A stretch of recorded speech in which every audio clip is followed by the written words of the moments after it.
शहर से सजल कांवर मंगाली गेरुआ रंग के साड़ी।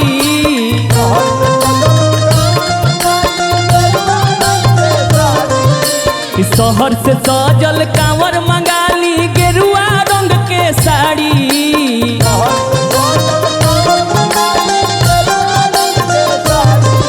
तयाइल सावन के पहिला सोमारी भोले बाबा पजलवा ढारी।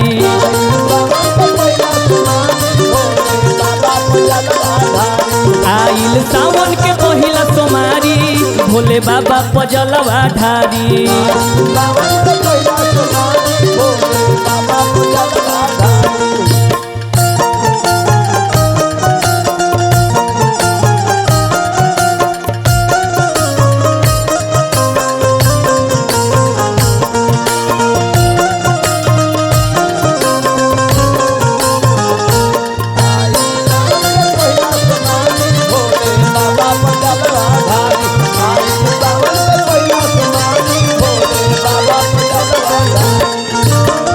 कन्हवा पकावर लेके चली ह देव घर हो।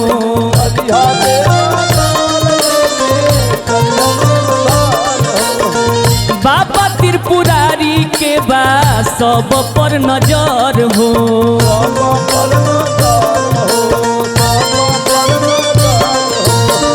कन्हवा पकावर लेके चली ह देव घर हो। बाबा त्रिपुरारी के बा सब पर नजर हो। दूर दूर से लोग आइल बाड़े भीड़े भइल बा भारी। दूर दूर से लोग आइल बाड़े भीड़े भइल बा भारी। तयाइल सावन के पहिला सोमारी भोले बाबा पजलवा ढारी।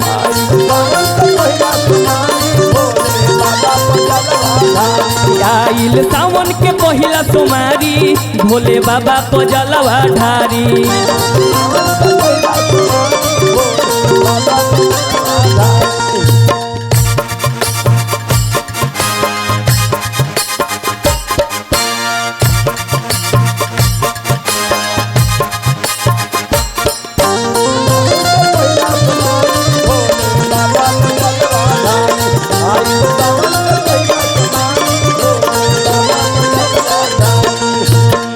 रहिया में होई नहीं तनिको थकान हो।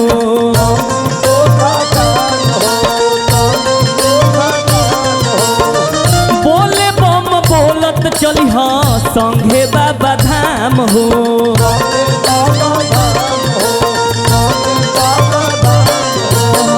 रहिया में होई नहीं तनिको थकान हो। बोले बम बोलत चली हो संघे बाबा धाम हो। गावे लगितिया रवि रोशन लिखेले बाबा बिहारी। गावे लगितिया रवि रोशन लिखेले बाबा बिहारी। तयाइल सावन के पहिला सोमारी भोले बाबा पजलवा ढारी।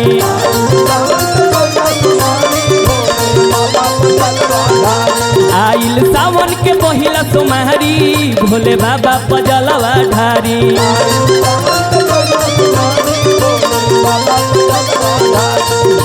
शहर से सजल कांवर मंगाली गेरुआ रंग के साड़ी।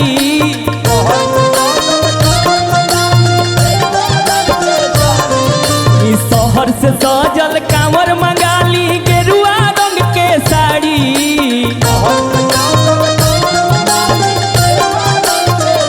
तयाइल सावन के पहिला सोमारी भोले बाबा पजलवा ढारी।